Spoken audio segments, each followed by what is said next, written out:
Good afternoon. Welcome to the Arts Alive Visual Festival. The festival is going to take place from September until December 2020. And the aim for Arts Alive to host the program virtually was obviously through two obvious reasons, which was the pandemic itself, but it did not stop the programs from going. So this year, we're also including the film online masterclasses, which we would hope you'll enjoy with us. And thank you to all the partners that has made the session possible, to the Gauteng Film Commission, to Arts Alive, to the City of Johannesburg, to Ritual Stores. And today I am your host, Ntabeling Pora from the Gauteng Film Commission.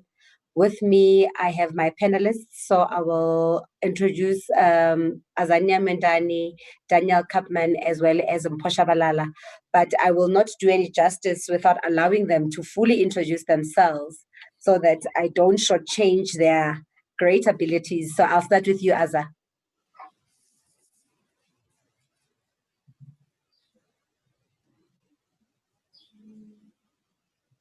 Azania? Technology will show you flames. Hey, show you up, show your age. So anyway, I am Azania. I am from an organization called Locations Africa, but I also sit on the IBFC as a member, and I'm also now part of SASFED as well.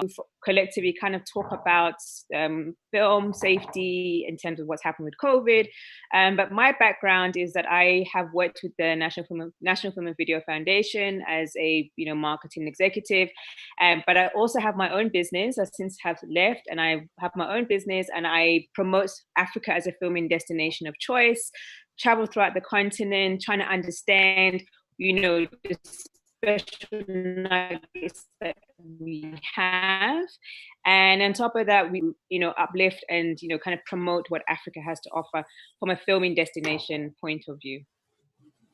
Thank you. Mpo? Hi, my name is Mpo, and pretty much work as a location scout, and I do unit as well. And I've started in the industry around the 90s till today. And location is what I'm passionate about, and it's something that promotes our destinations as a film destination where people can come and film and do what they love the best. Okay, thank you. Daniel? Okay. Hi, I'm Daniel Kaplan. I'm the executive producer of Bioscope Films. I also sit on the EXCO of the Commercial Producers Association of South Africa. I've been doing this for about 26 years. I've worked in a couple of other countries doing this. And also super passionate about it, and interested to get into the discussion. Whilst you're on that, David, we can't talk about location scouts and not talk about it as a career. And it's a career that is very, very given attention to. There's a huge skills gap, and we don't have as much location scouts in the country. Like we count them from the tip of our hands. It's very, very few. Why do you think we don't have more location scouts? And also, why is that there's no female location scouts? I've been searching and searching and searching. There are a few. No, there are a few, mostly in Cape Town, funny enough. I think what happens with location scouts, and I actually started a long time ago as a location scout, about 20-something years ago. And for me personally, it's a very interesting thing. Paul touched on it, he's a location scout, he's also a unit manager. So it's almost like people have to have their feet in both camps to to make, etc. And that's the amount of work that there is. Whereas, countries, when I worked in the UK, for example, when I worked in Australia, the guys are often, they're a scout or they're a unit manager. They very rarely cross over. And there is crossover obviously, but here it's more common that obviously everyone does a bit of both. And I think for me, I've always wondered why kind of photographic trainees and people who've got an eye, who can take a great photograph, who who are personable and who are kind of approachable and intelligent, because you've really got to ring a doorbell, or you've got to knock on a door, whatever it is, or you've got to get into places that aren't easy to get into, and unlike other countries, South Africa, we spend a lot of time trying to keep people out of our houses and out of our businesses and stuff. And a poor location scout's job is to literally get inside and take photos. So you've got to have a certain personality, and then you've also got to be able to take great photos. And I think there is a huge opportunity for good photographers and personable, friendly people to take it on as a career, because there are, there is a bit of a dearth, and definitely from a female point of view in Gauteng. Mm-hmm. But would you like to take this one? What do people really need to study for one to be a location scout? Obviously, we can't assume everybody knows. And if somebody really wanted to pursue a career in location scouting, what do they need to study? What is important? How do they go about it? To be quite honest with you, I think I know that everyone has a photographic mind, but I think for one needs to be able to have a photographic mind. What I mean by that is a lot of times you're given a script or a description of, depending, like with a commercial, you're given a brief that, okay, this is what we're looking for. This is retro, or this is urban, or this is rural. This is what we want to do. You kind of need to draw a paint in your mind of what these guys are looking for. I mean, with things like films, television dramas, you're given a script and you need to go through that script. While you read, you are actually painting that picture in your mind that, oh, okay, this is how this is looking, it's going to be looking like, or this is what is wanted, you see. So studying, I mean, you can study film and television as a base, or in a broader way. But with these kind of departments, these are like specialty departments whereby you need to know exactly what you're doing. Like for example, I remember there was one director who said to me, the way you're looking for locations, you'd be good in the art department, you see. So it's like whatever that you do as a scout, you need to you think about your art department, you think about your sound department, because you don't want to look for a location where it's noisy, because obviously that location is useless for everyone, you know. You need to look for a location that is going to be easily accessible if you're not available, because at times it happens that you have to find other locations while we're shooting on this particular location. You need to be able to find the kind of places that are going to be easier and build relationships with these people, so that whenever you have a backlog, because sometimes weather decides to do its own things, and it happens that we are not able to finish what we're supposed to do for the particular day, and we need to do an extension.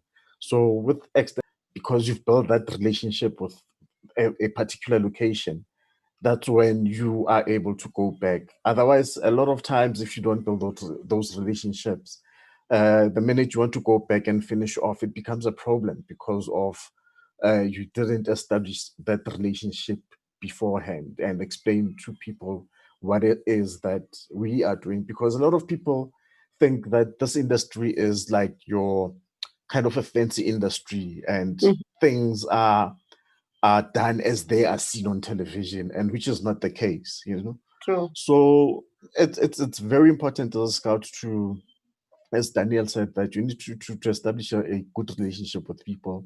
You go and knock on people's doors, especially now that the biggest problem that I had before was with theft. We had a lot of people that were impersonating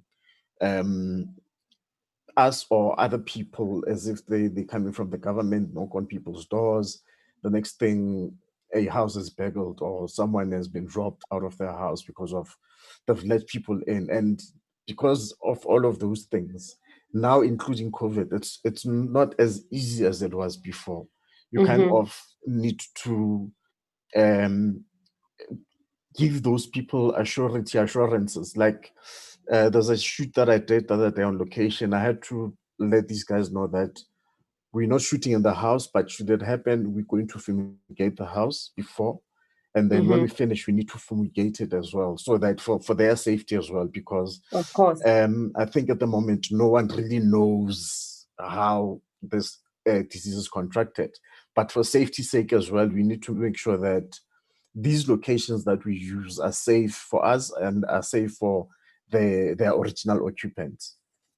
I think you've already begun to touch at exactly where we were going to go into, to say, now that we are during level 1 and we are still during the lockdown, how accessible is it for productions to access some of these locations, particularly the private ones where you really have to be putting all these safety measures?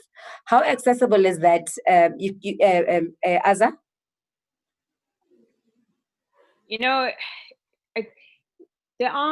Depends, okay, from set to set. It really depends, as long as they're kind of working within the regulations that government and the Health and Safety Act puts out there. So each production now is seemingly creating their own kind of utopia within the COVID environment. There's been a number of papers written that have been submitted to government to assist them, because we're the technocrats, so we are the ones that are on the ground doing the work. So I mean, through SASFAIR, through the Events Council, through SAICA, there's a lot of papers that have been presented, such that there's an understanding as to what does it mean from an eventing point of view, for instance, where you can have 250 people inside, you can have 500 people outside, and taking those kind of restrictions and drawing them down to your set of maybe 17 people. Funerals now you can have 100 people. How do you take that and translate it to work within the film set environment? So sets they're all local in the main because of, international flights coming in, as much as they're opening for business flights, there's also the quarantine period that has to be factored into for internationals. There's also some countries that are not allowed in, and those kind of challenges and difficulties. So from a local production point of view, each production team and line manager and producer and director, they're all taking on board what the Health and Safety Act has to offer and has to say, and also consulting with entities like Arts and Culture, with the Events Council, with the papers that SASFAIR has put out, and such kind of paperwork to navigate and work it out. Couple of things that need to happen. There has to be a medic on site. Every single person has to be checked for COVID. Some sets now are actually quarantining within a hotel environment, where they say, guys, your family's not going to see you for 8 weeks. Take the job or not kind of situation, whereby they're able to then, lock people into that space. They can monitor what they're eating. They can monitor who comes in and out. So to those extremes, obviously budget dependent, is where the different production entities are taking their work. Cast, or they're all quarantined. Some, expect a test every week. You must go and retest yourself and bring the results through. Some, the medic must check every 2 hours, or, morning, noon, and night. Also, there must be sanitation booths, there must be sanitation areas in terms of lunch. Before we used to have the common kind of, buffet lunches and such, and you can take biscuits from that no longer happens. You have, everything is individually wrapped. The caterer has to come in, they come in sanitized, they're completely covered. It looks quite ghostly, but that's as far as we've had to go. The chairs are separated out. So there are precautions, and these precautions are taken from the different, like I said, journals, papers, acts that are out there. But the film industry does not have its own act. It doesn't have a locations act. It doesn't have a film production act or anything. It's just having to really, for your production and your team, translate what is out there to make it make sense for you.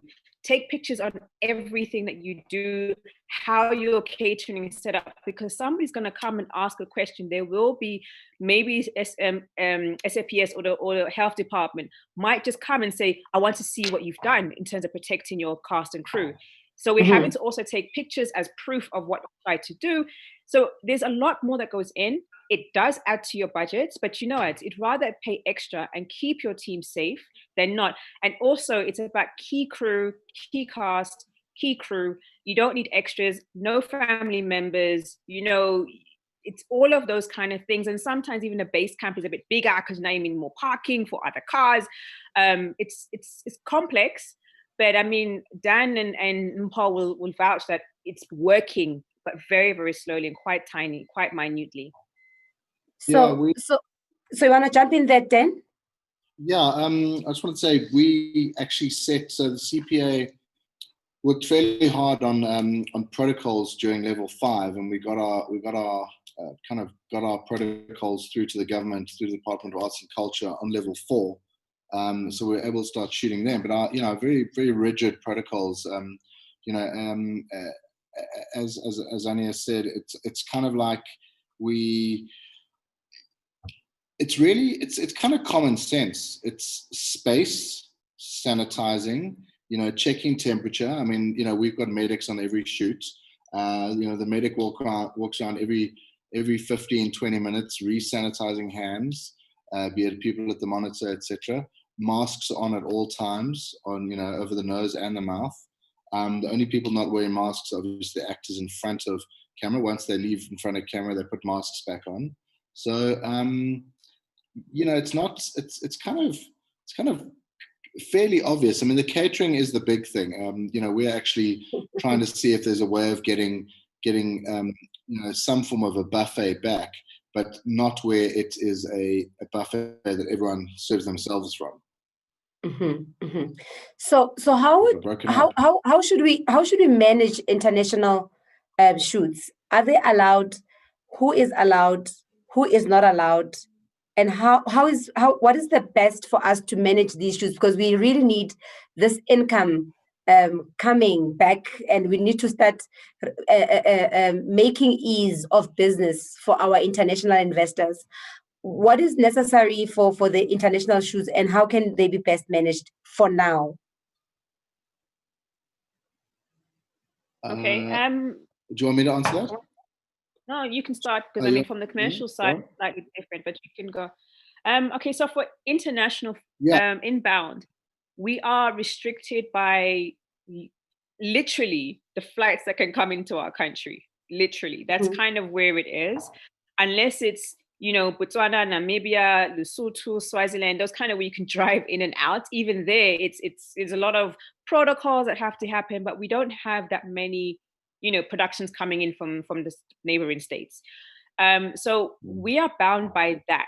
And the second hurdle they have to jump is the quarantine period. Sometimes it's 7 days, sometimes it's 14 days, how many people, and depending on which countries are highlighted as danger zones, or those countries that have got high rates of COVID and second phase coming in, those countries, there's a lot of quarantine that goes on. So are they coming in? You probably find maybe a scout is coming in, but the entire production team, no, not to the extent as they were.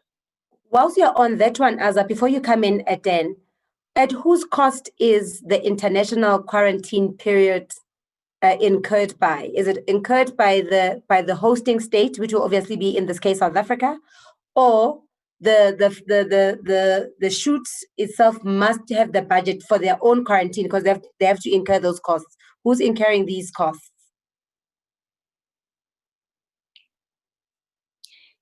In some instances, it's shared. It really just depends on the number of people and why they're here. But remember, it is strictly business, and you have to prove that it's a business flight. It's not a family flight or a friend flight. But what also happens is some production teams might just want to manage the protocols and the quarantine themselves. So in that instance, then they have to really take that on board, because internationals, even on a normal day, no COVID, you find that they have always really had their own protocols around their teams. Things like water, they don't know that we're a blue drop country kind of situation where they would want to, plastic bottles everywhere because it must be, our clean water and things like that. So they've always kind of had their own protocols, but within COVID, depending on the application that goes through and how finicky the inbounds are, it can be shared, it can be solely production, and can be state. Okay.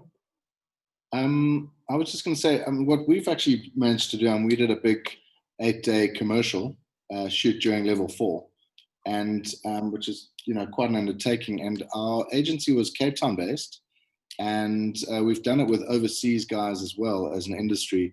And basically, what we're finding is we pretty much live streaming our VT. So we're managing to get the guys to. I mean, it's an absolute pain, but we're getting the guys to dial in and to communicate with us. So a lot of the VT and DIT guys have set up streaming solutions so that the guys can literally look on their screens in whatever country they're in and kind of communicate with us as if they were sitting at a VT, and direct from there. We've pulled in directors who are kind of being surrogate directors, if you will, or ADs who are obviously taking the communication from the international internet.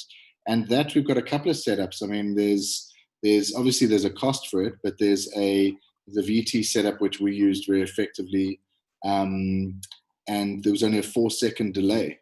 But I mean, it's literally like it's finding different SIM networks depending on which is the strongest, and it jumps onto those. So you very rarely lose it. And there's another one, you're shooting in the middle of nowhere. I think there's even a satellite option. So I mean, we really can embrace the technology, and kind of there's no reason for them not to come. And I suppose that one of the huge advantages is our currency is still, under enormous threat. So we are still a, very attractive proposition for certainly for, Europeans, Americans, to come through. So, Mpho, would you say the stakeholders, which are obviously of critical importance, particularly for international shoots, like your Home Affairs, are they playing ball, and are they helping us to make sure that we are putting all these productions into the country as efficient as we wish? Are they playing ball? I think this is one of the biggest problems that I've experienced as a scout, that I still wish that one day we can have all the stakeholders meetings where we can discuss such issues, because for example, we've got the turnaround time that our JMPD gives us, and they don't understand how production works, because a client can decide that, okay, let's do this in 2 days' time, and not understanding, depending on where we're doing it. For example, let's say a typical shoot that needs to happen on the street. We need to lock off that road. JMPD requires us to give them 7 days prior before they can give us a permit to lock off or shoot on that particular road. So these are the things that we need to kind of get all the stakeholders to come and sit down and talk about these things, so that they understand where we're coming from. You find things like if you have to do permits for using the kids, you find that a lot of these guys, they knock off early. At 3 o'clock, they've knocked off. And after 3, you can't find anyone else. You have to wait for the following day. And the following day, they start at 7:30 till maybe 10 or 12. It's their lunchtime. So it's like we're really, really frustrated as an industry when it comes to our governance stakeholders, because we feel like they're not giving us that support that we need to be able to make things happen. So at the moment, we are not, government support is not effective to assist you to do your work as you should, because of all these conditions and constraints, and different departments seeking different things, and different departments are creating their own rules that they will adhere to for COVID, and all of us are not speaking in one voice. As a result, we are equally frustrating Exactly. the scouts, in actual fact. Exactly, because this is the problem. I think the last meeting that we had with not everyone, but it was the JMPD, the JRA, and the SAPS. It was, I'm sure, about 10 years ago, where we all sat on one table and tried to speak about trying to help each other, so that we all work like a hand in a glove. And then after that, because the other thing that I've noticed as well is that you'd find that on the certain departments, certain people don't work for a longer period. You find that every now and again, there's new people that come in, and when they come in, they don't understand how the system works. And you find yourself having to start over again, trying to explain how things are done, why this late, why like that, you know? So I just wish they can make a unit that would deal with these kind of things that are focused on dealing with the film and television industry as a whole. So with you saying that, and anybody could take on this one. So how much money is lost in terms of revenue and the GDP? How much is that affected since COVID? Because it must be a lot of money. That I know. Yeah, I mean, I would say from a commercials point of view, I'd say about 250 million rand. And I would say if you take the multiplier of 2.7, which is basically for every rand spent, another about 2.7 gets generated into the economy, then I'd say, yeah, it's an extra, 2.7, 2 rand 70 probably on top of all of that per 250 mil. So yeah, it's significant. I mean, just coming back to Mpho's point, I mean, we actually, as a CPA, we met with the JMPD a while ago to try and talk through some stuff, and they were fairly helpful, but you very much have to give them as much notice as possible. So it's very much about getting your application in, and then possibly being able to adapt your application later, rather than last minute applications are a nightmare for them, and they really do struggle, and which is difficult in our industry because we really don't know. And obviously, we'd all love to have directors employed, for weeks and weeks before, but sometimes, we're only having a recce or a gathering of all the key people a day or two before, and that's when things sometimes change. Okay, so coming back to South Africa, what is currently existing? What are the current new locations that we could look into using? What is currently available, and what is overdone? And what's new? What's fresh? How can we freshen this thing up? Because we need to vibe this thing eventually. So we need to attract more people, but we can't attract people if we don't have that selling point. And I think this is the time where we either have to resell the country and re-advertising who we are as what we call ourselves as a preferred destination in Africa. What is new? What is fresh? What should people look forward to? Even local productions. What is it that they need to start exploring outside of what they're already used to? Anybody can take this one.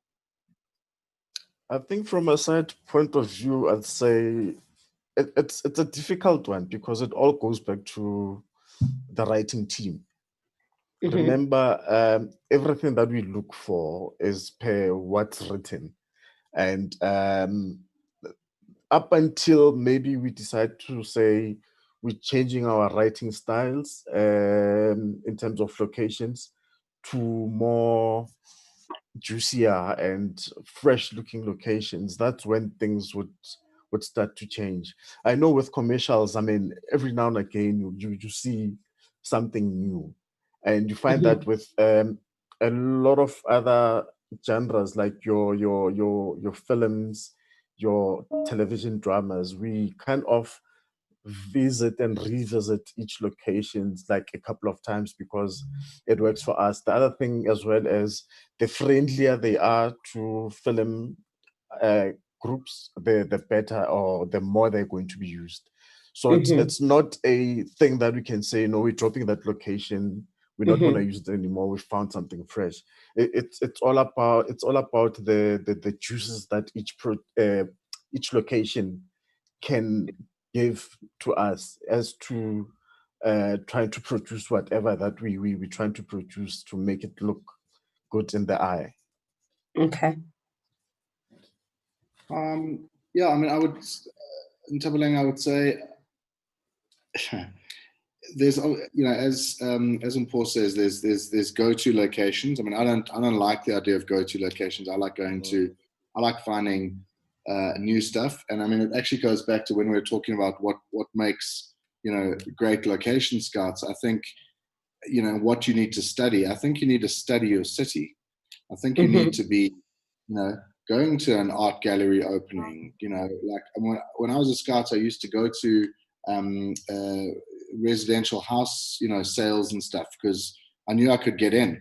So I'd look around and I'd be like, okay, cool. So it's got a nice kitchen. Great, cool. I'll remember it.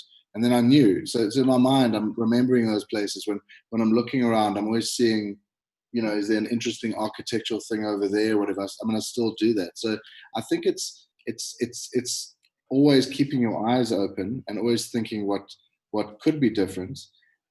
If you're talking about what could help us open new locations, I think unfortunately a lot of the sort of, I suppose, government-owned locations, which we don't always have access to, or there's a lot of red tape to cut through to get into them. Often there can be brilliant tunnels or big open plan spaces and things like that we almost can't get into because they're not utilized, but there's lots of red tape to get through to see it. To see it. Yeah, and often those places aren't sort of maintained particularly well. So I think we're losing actually a few of those type of locations, which we could obviously utilize.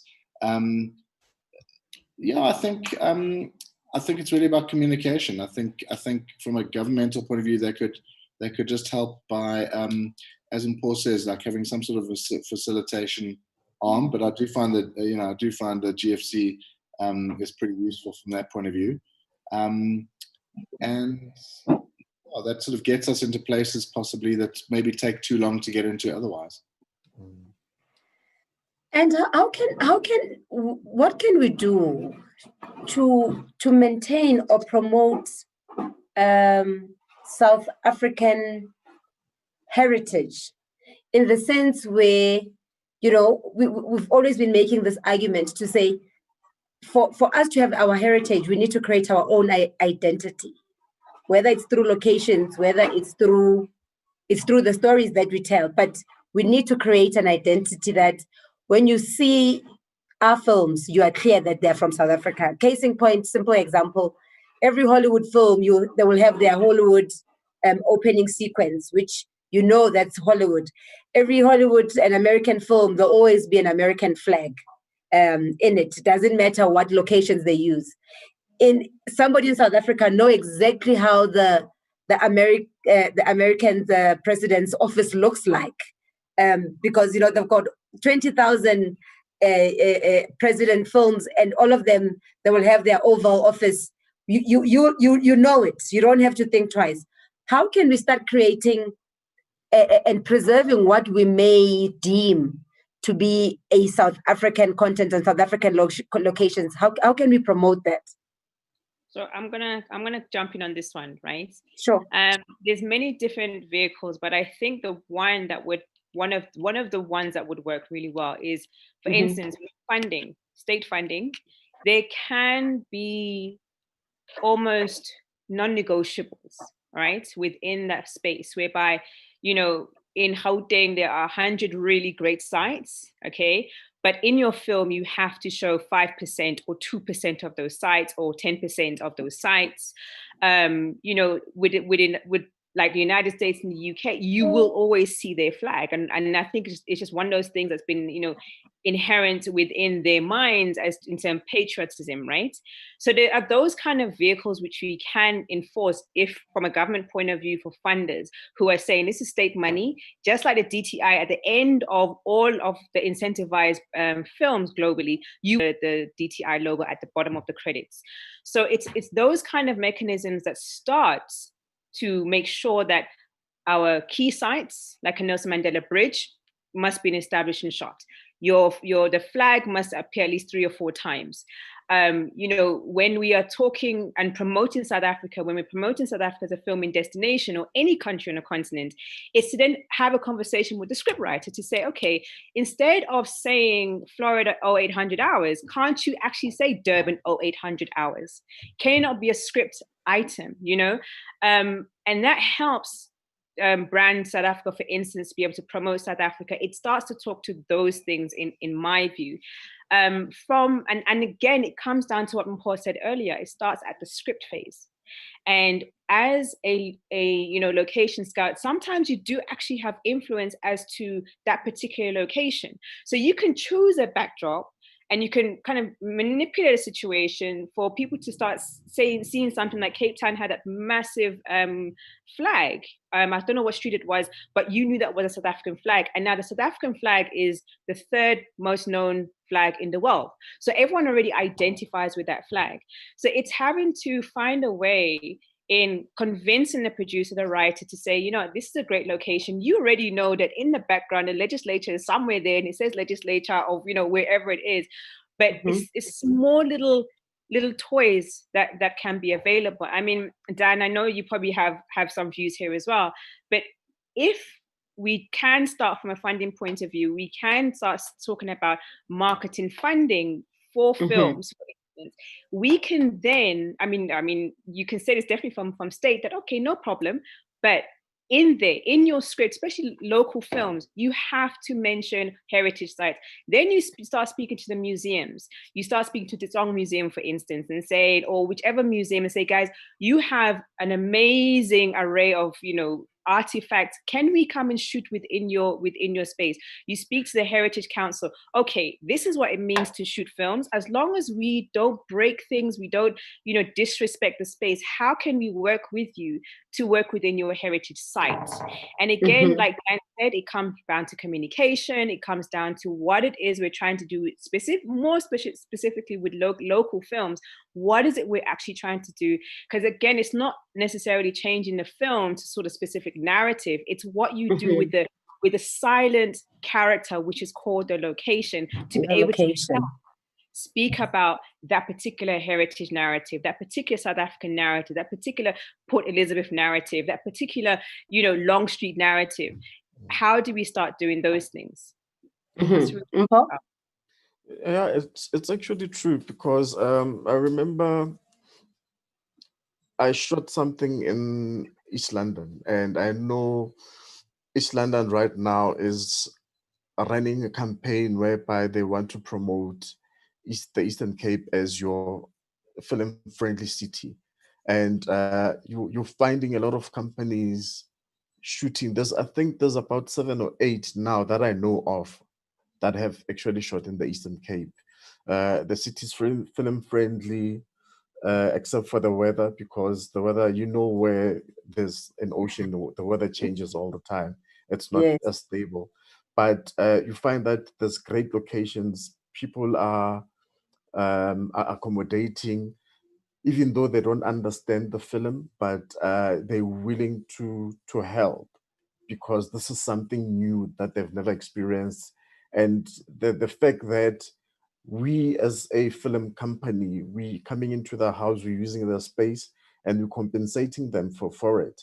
I mean, it's another way of them generating an income sideways, except for the income that they have. So these are the things that they're kind of open to when it comes to the film industry. Okay. So would you want to throw in some few pointers there, Deb? I think, I think the simplest thing for me is just to say, we always forget that, locations also, I mean, obviously you've got landmarks, but you've also got things like, fauna and flora and rivers and things that are very,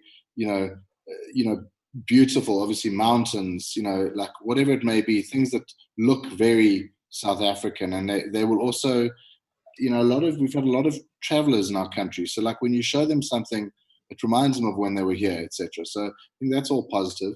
But coming back to Mpho's point, I think the most important thing is that we always, actually, Zanya's point, like we always respect the location. for me, there's nothing worse than coming into a location and trying to get into a location when someone who's unprofessional and shouldn't actually be in our industry has been in there before us, and they've ruined the location. The location doesn't want to have anything to do with anyone with a camera or have anyone step in there.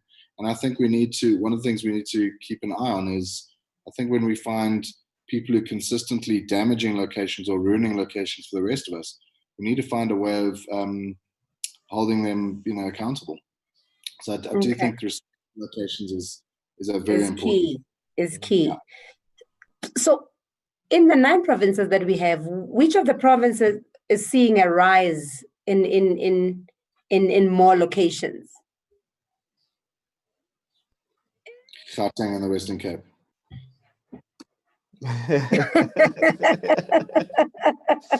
Thank you. I must tell that to Priscilla at the office so that she can see that she's doing a great work. Yeah, but the other thing, you've got your KZN as well. That's growing substantially. It's not as big, but it's growing because of, I think, again, the reason why these other provinces are growing slowly, it's because of what's written for in the script. Because remember, whatever that's written in the script, we'll always try and look for something that can match that. And I'd say that South Africa is a blessed country because we can do Nigeria, we can do Namibia, we can do all these African states within this country, because we've got each and every province can accommodate a certain city. Why I'm saying this, there's a Sean Penn movie that we did that was called The Last Face. Now that I'm promoting the film, I remember we shot in the Eastern Cape, we shot in KwaZulu-Natal, we shot in Gauteng, we shot in Uppington, trying to replicate that as Namibia. And you find that all these spaces have a certain dynamic of how the locations are looking alike to actually accommodate us. I mean, in Uppington as well, we've got things, we shot in a place that looked like it was the salt pans, which is something that we never thought that we have in this country. But I must say that we are very blessed as South Africa as a country, because we can accommodate all these other countries and make it's a different country, else we know that we're in South Africa. But within the 9 provinces themselves, which one are we seeing the least of shoots? Limpopo. Yes. Oh, disappointing. Because you think that people will take advantage of the weather and the warmth and all of that. I'd also say Northern Cape, like, maybe now and then when you need a desert environment, now and then we need a specific period, it's there. But what the other influence also is on the ground. What is there that assists filmmakers, location scouts on the ground? Why we say, Gauteng, KZN, Western Cape is because those are the nodes where you will find a film office, you'll find a commission, you will find somebody, you will find a Dan, you'll find a Mpo, you find a lot of the facilities, the environment enabling, and it's not to say that the other provinces are not trying. I mean, Bloemfontein have, they've got a Department of Arts and Culture who have been trying to get a film commission up and running, and they've at least got a film desk. You have Limpopo, who's also, in the phase of building a film commission. You've got Northwest, again, who are also through tourism are trying to get, build a film office at the very, very least. So on the ground, what is there? Is there an understanding from, the Limpopo, police department, the health departments of what film is about, how to block off roads, because as much as we use a small little set for a particular scene, my word, you're taking up at least 1 or 2 kilometer radius with everything else, base camp included. There's so many other things that are involved that, are the other provinces geared up? Eastern Cape, we know that there is a Eastern Cape Development organization there as well, and they have, but again, other resources, equipment? Do you have crew on the ground? Are we always importing our crew from Johannesburg to go to Port Elizabeth, East London? Are we, what skills are available? Not to say there's none, but it's that thing of we consistently choose to import skills, and those kind of challenges. I mean, Mpho, you're rightly so. KZN is growing now because their skills base is growing, the equipment base is growing. The KZN Film Commission is, as well as the DFO, are also very committed. The Zulu Film Office, they're also very committed to making sure that it works on the ground. So I guess these other Northern Cape, I don't know if at all there is anything, but it is about exploring. Like Dan says, if you're going to be a location scout, you have to get into the mode of traveling and exploring and asking questions and seeing what's possible. If you want to shoot in a mountainous range, is there a flat plain where you can build a base camp nearby within 2 kilometers? That's not too far. And those kind of things to be able to present them to someone, because somebody's willing to pay if you put a strong enough motivation from your budgeting as a location scout, location film for location and all of those elements. And I suppose you're correct when you're saying then the lack of skills that are around, then it becomes more costly, because of then it means you need to bring the entire skills base from one place and take it to another. When if you've got a Western Cape, for example, the skills base is already on the ground. So as and when you arrive there, there's always someone that is willing to help and willing to tell you what is around and what is available. And versus when you don't have a support base, whether it being a film office, whether it's skills on the ground, then it makes it difficult, because of then now it means you're beginning more on a research instead of just identifying what you may need and making decisions. And I suppose that because of then we are also working on these tight budgets, there's no time to explore. There's just no time to be exploring around. You get into a province, you pick what you need, you get all necessary approvals, you get the work done, you come in and you go out. And I think maybe those are the other things that prohibit some places not to be fully utilized, as beautiful as they may be, primarily and purely because of the skills base and accessibility to any form of support. Well, yeah, and it's equipment. From a commercials point of view, we'll generally shoot, let's say, 2 days. Or let's say we've got a 2-day budget. I mean, if I'm in Cape Town or Johannesburg, I can shoot for 2 days. If I've got a 2-day budget and I want to shoot in Durban, I've got to travel for half my day with my equipment because there's not enough equipment down there possibly, and I've got to travel back half a day. So essentially, I can only shoot for 1 day. So in other words, that it's that kind of stuff. But if there were more crew down there and equipment down there, I could shoot down there more often. So it's that balance. It does come down to film infrastructure, which is not necessarily just the the commissions and those kind of things. It's the actual crew and equipment and vehicles, etc. With accessibility to locations, how are we looking in the rest of Africa? Wow, I think it's a macro challenge of what we face in South Africa. Okay, and whether we like it or not, South Africa is kind of leading the charge when it comes to shooting films, stills, commercials for the continent. And there are other growing nodes. You've got Kenya, which is gaining stability, and they're also quite strong. You've got Namibia. Now and then a film comes in, maybe it's about 5 a year or some stat like that. You used to kind of have the Morocco environment, but then you also have, but versus that, there's a lot of local films that are taking place. So I can't really talk about the local films. I mean, those are hundreds of thousands of films that are made, but they're made very, very differently from what we're kind of discussing here. So the challenge is there is information and is access. And also you go into states, for instance, some of them, they're very aware, but then you find others, you can't go in with your own drone. There's a lot of restrictions, maybe because some countries have the drone blockers, which are, satellite, and it blocks your drone, and your drone is kind of, disintegrates into an oblivion. But some countries won't allow you to come in with your equipment, but that they don't have the equipment you need.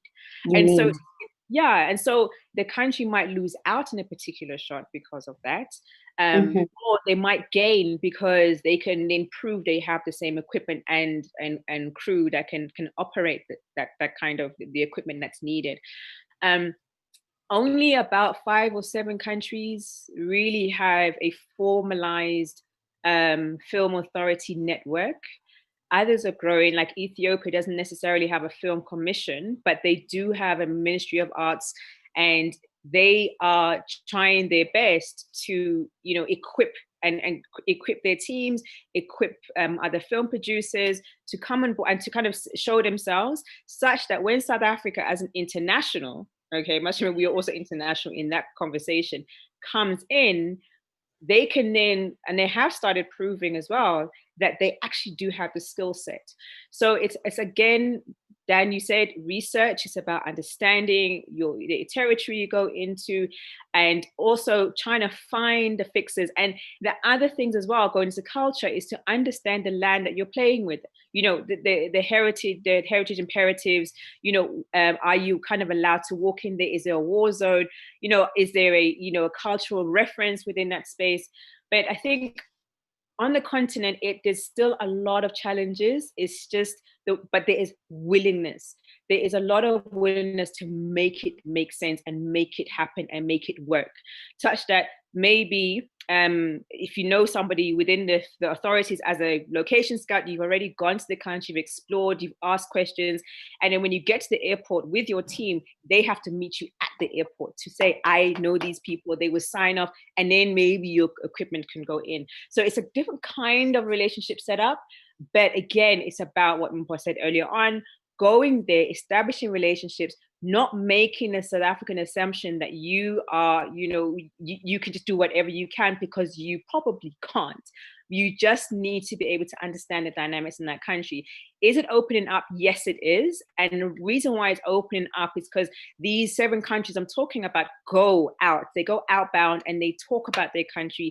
They promote their country, and in ways that make sure that there's revenue coming in. So they really do spend a lot of time doing outbound activations in different parts of the world, speaking to different people, and they know who their market is as well. Like the East, they know their market is China, India, the Eastern Bloc, whereas, the West know who their kind of relationships are, which is Europe and the US. They know that that's kind of, their audience. Is there I don't want to say a guild that covers locations in Africa, like your typical AFCI type vibe, that governs the continent's location, so that if you're at least a member of that particular guild of locations, then it's easy for us, and then to also ensure that there's more co-productions, but also the synergies within African countries to start working more together, because there isn't much collaborations in Africa as we should have, more than even the influx that we have with Canada, with the UK. There's more co-treaties there and co-productions. Is there locations a guild that will guide the continent on how to assist each other on synergies and particularly purely co-productions, just to improve the African locations? You know what, they are, let me take it back a bit. So South Africa has about 9 treaties globally, and none of those are on the continent, first of all, right? So we don't have a treaty. So we can't even, as location scouts or location managers or people in the environment or filmmakers, kind of, leverage off of that. So you have the International Locations Guild, and you have membership there. But what is starting to happen is, there's projects like the African Film Commissions Network, which is trying to kind of bring the commissions together as one. The AU have started about 4 years back. They have a program, an audio-visual. The ministers discuss issues of how that helps. But from a locations fixer point of view, there's no real organization other than the international ones. But what does seem to happen, and I'm sure Mpho and Dan, you can vouch on the continents, right? Those who are information and such. But things are developing very slowly, and to be able to represent, and the reason why things like African Film Commissions Network is trying to set up is because, the Association of Film Commissions International have said, Africa, can you group up so you have a seat on the international conversation? Whereas we don't have a seat at the moment. We cannot talk about or promote or protect, that which is ours. We're kind of, on the back burner on those, but there are small government, state initiatives that are happening, and such things. So it's a bit of a few things happening, but there's no guild of location managers on the ground at the moment, which is a shame.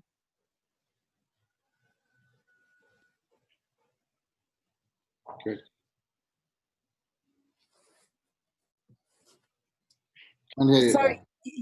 Sorry about that.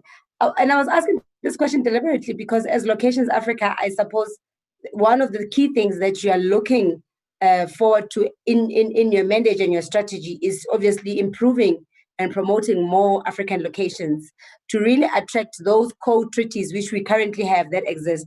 But also in the meantime, we don't have an African co-treaty. What do we do in the main to continue working? Because, in all these sessions, all the film festivals, all the seminars, we are always saying we need to collaborate more, but we are only talking about it only at industry level. But I suppose maybe at legislation level, that conversation is not there. And it defeats the purpose to say, let's work together.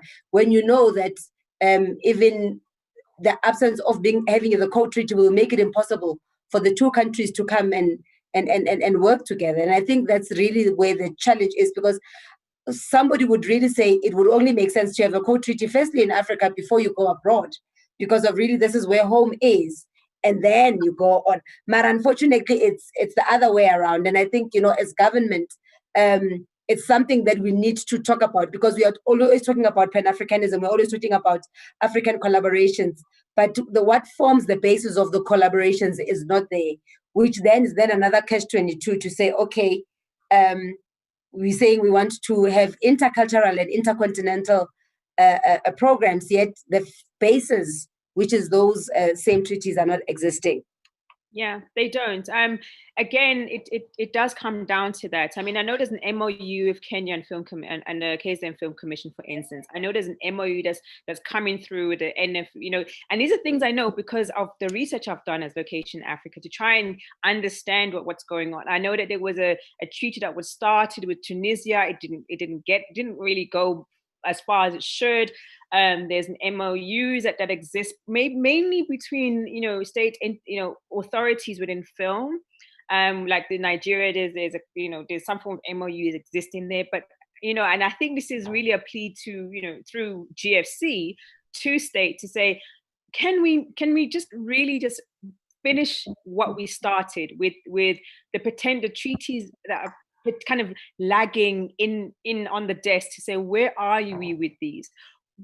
Have the film industry, I mean, CPA, SASFED, IBFC, even all of us are saying we want to continue working. We want to benefit from incentives that are cut across our own continent. We don't always want to have incentives that work for inbound, which is outside of the continent. We don't always want that. We want to be able to access incentives and funding and be able to claim both countries their national film.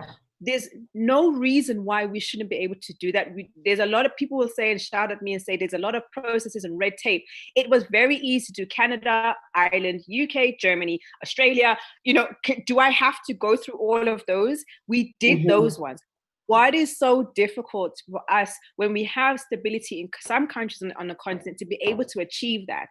Someone to say that, no, people have moved and think that's not the reason. It is the principle that needs to happen. If the others were able to move forward, I'm not saying it hasn't started. I'm saying to move forward. what's holding us back? And I think that us as an industry have to help.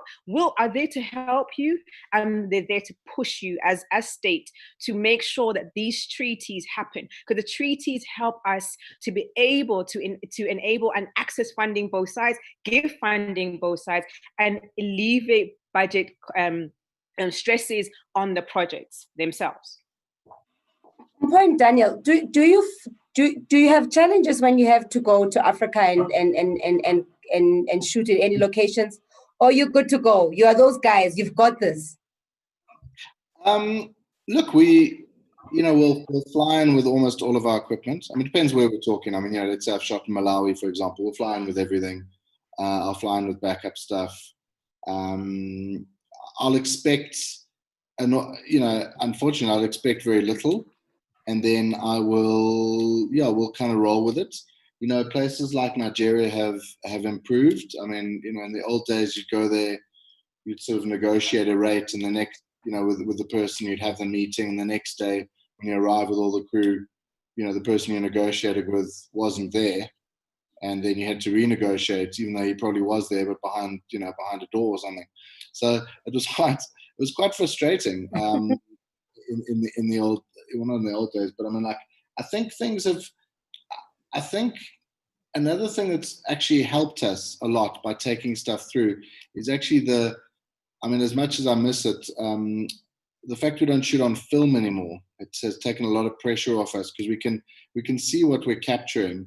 We can see that it's working. We don't have to worry about, someone mis-setting an X-ray machine on the way out and taking out our entire kind of, rolls and rolls of film. So we can kind of protect that stuff, which did happen in the past. So there are, in a way, there's a lot less risk when you go up into Africa from a commercial filmmaking point of view. But I agree with Azania. She's totally right. It can be a lot simpler. Like, I mean, if there was a GFC equivalent in those countries that you contact and help them, and they were almost, because often it's a fixer that you speak to, but the fixer is actually official. It's kind of a person who's sort of connected, it'd be great if it was someone more official, and then that person would, clear through the red tape, speed things up, and make the place more accessible. And then if you knew that was the case, you'd either want to return. The more pleasant the experience, the more likely you are to return and want to have it again, as opposed to an unpleasant experience, in which case most people don't want that again. Mm-hmm. Okay, Poza? Yeah, I think taking from what Dennis said, the fixer's point of view is quite important, because without that body available, that's where the bigger problems are, because they're able to guide us as to this is the direction that you need to take. Don't even bother yourself going that route. But if we do this, this is how things are going to happen, and things are going to be easier for us.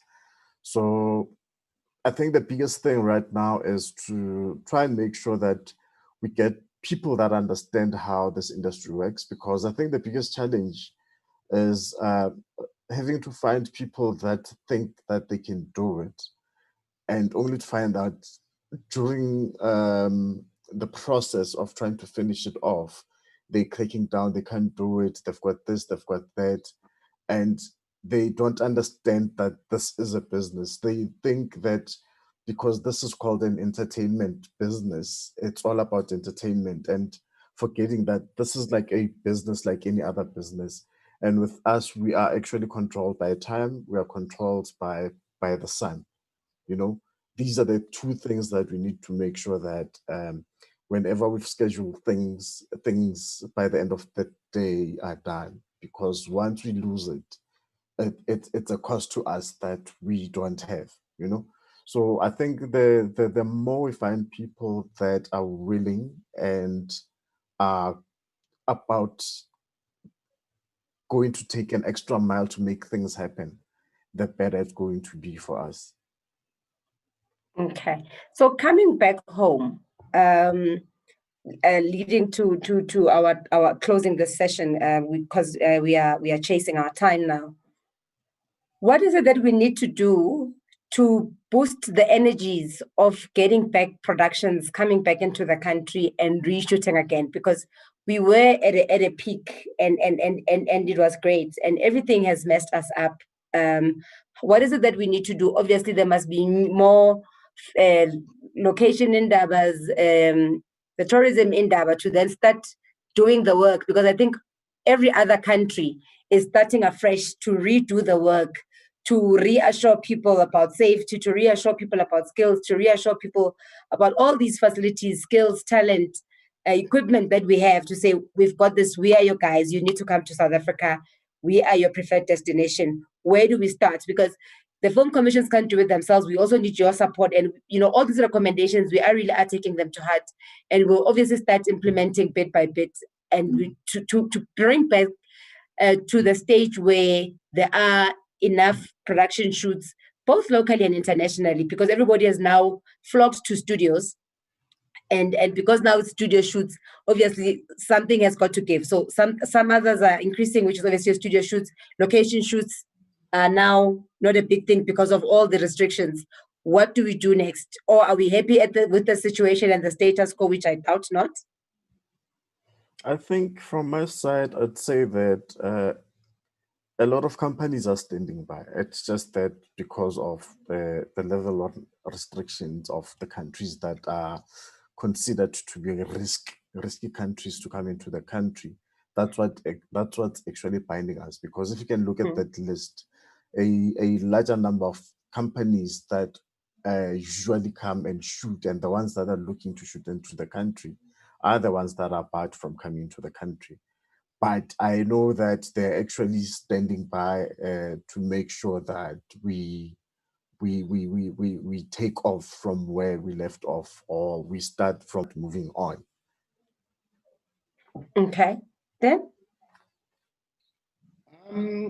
Yeah, I suppose, twofold. It's kind of it'll sound like I'm kind of going against what I'm about to say, but I think almost more regulation, so like clarity on the regulation, to say, like, we've got these protocols, this is the way we're operating, it's a safe environment, so therefore locations are safe. As Mpho said, we're pre-fogging locations, we're post-fogging locations, there's medics, there's temperatures, there's documentation. So we're running a tight ship from a control point of view. And again, let people in, but letting them in from certain countries that possibly bring in larger amounts of production, and then monitoring them. So I suppose, as much, it's a very difficult question, because you don't want to let people in who are possibly going to up infection rates.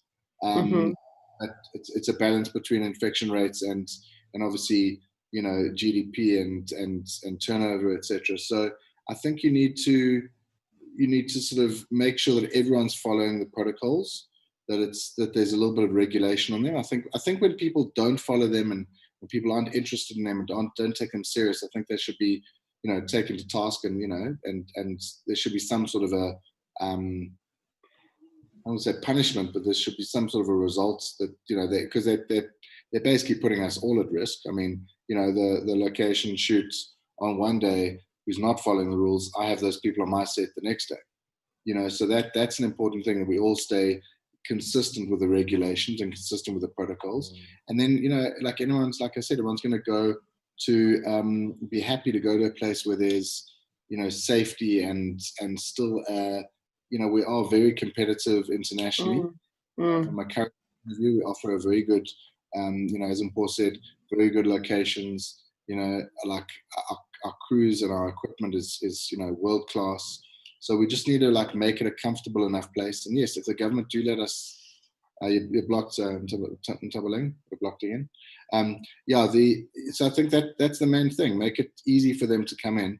And well, not easy for them, but I mean, if it's specific business people are going to bring definitive business, then let one or two of them in. Maybe it's not letting 15 of them in, But like if it's a few clients, like maybe it's limiting the amount of clients in, but still bringing the production in would help a lot. Okay. I know for a fact our service guys in Cape Town are suffering. I mean, there's a lot of jobs that want to come in and can't come in.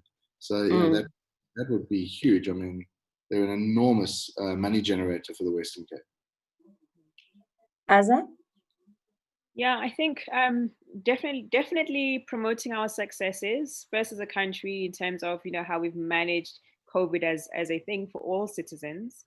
Also, individual shoots, maybe through the commission, maybe report to the commission that we've had 0 infections, or this is kind of how we're managing it, and being able to promote those successes, because those help alongside the fact that South Africa is the best places to shoot any of your films. Those kind of successes from digital media, that this is what's happening. Also, just making sure that we empower information. There's conversations now. It shouldn't be the number of people, but to be able to prove that the management is more important. But I mean, the entire world is suffering. I don't think we're definitely not in the only ones. But how do we then also promote what Dan, what you did with the commercial in level 4, whereby we have the equipment to do digital engagement? Maybe that's the thing to start promoting. And so then it does reduce the number of people in the future from coming, but what it does, it increases and empowers the fact that we are a technologically driven and technologically ahead country, just like with our banking system, which is it's one of the best in the world because of our securities around there. But there's for me, as Locations Africa, we just want to promote. We want to promote the good things, the positive messages out there. We want to promote the truth as to, okay, we may have this infection rate, but actually we're managing it in this way, and we are managing it in that way in order for people to feel safe. Because they know this thing is not going away anytime soon. But if they feel like they will be taken care of, they feel as if the medics are empowered, they feel as if there's enough promotion around, there's enough protection around. Then even the local teams will come. If we promote that we have our technology is world class, our LED screens are world class, we can do green screen technology, we can build, smart boxes, those kind of things, I think we would be able to remain competitive, definitely within the continent, but also maybe even sub-Saharan sector as well, to say that we can, lower hemisphere, not sub-Saharan only, but the lower hemisphere of the world, to remain competitive. That's kind of where I would definitely say we need to add on and complement the actual teams on the ground to move forward. Thank you so much. I think from where we sit, from particularly the Film Commission side and maybe all the other government departments, I think all of us want to see, to be honest, the rate of applicants have not really decreased, because people applied, others way before the lockdown.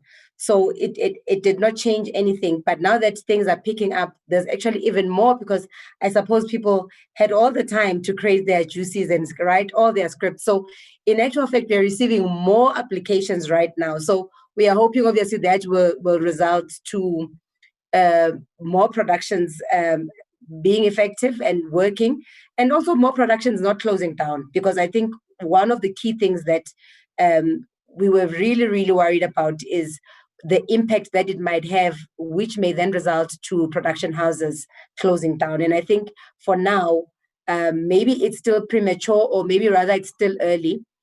We have not heard any productions that have closing down as yet, which I think we are very, very, very happy about. We don't know if maybe the COVID impact will even hit us much later, where we'll see some production houses close down. For now, we are very, very happy with that. But I think more than anything, with all the influx of applications that we are receiving, we are hoping that the industry will improve. There'll be more job creation. There'll be more accessibility to locations. There'll be more working together, because everybody's trying to pick up and everybody's trying to ensure that they are also being as helpful as they can, so that nobody really loses their job. And I think that's really what is of key importance to us in the commission. But I think we still want to continue marketing Gauteng as the preferred destination of choice. But when we are speaking as the country, we want South Africa to be the best, obviously, in the continent. And I think we'll also still like to raise that, even on behalf of all our sister agencies. And from the Gauteng Film Commission, we would like to thank you so much for your participation.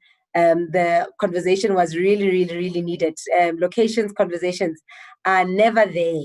It's always all the other things, locations, people. It's really, this conversation is not there. And I think we should not only do it because of it was COVID. I think let's start something that will touch base again, and just also provide and promote what we have and what we have to offer as the country, as Azania alluded to, say, let's start celebrating the South African successes and start talking about South Africa's capabilities. Because so when people understand that we are capable of the skills and the services that they require, I would not see why not would people want to come, particularly now that we also have our own incentives. So at least we can also use that to our advantage. And thank you so much for making the time to be in this session, and thank you for honoring this invite. Thank you to the City of Johannesburg for allowing us the space through Arts Alive. Thank you to Arts Alive. Thank you to Ritual Stores. Thank you to the Gauteng Film Commission. Thank you to myself. And thank you to you. Nobody thanks the host. So, because today's the last one, and I've been doing this for the whole week, I think it's only safe to say that thanks to myself for pushing these conversations. Thank you so much, and have a lovely afternoon. Thank you. Thanks for having me. Thank you so much. Thank you, guys. Thank you.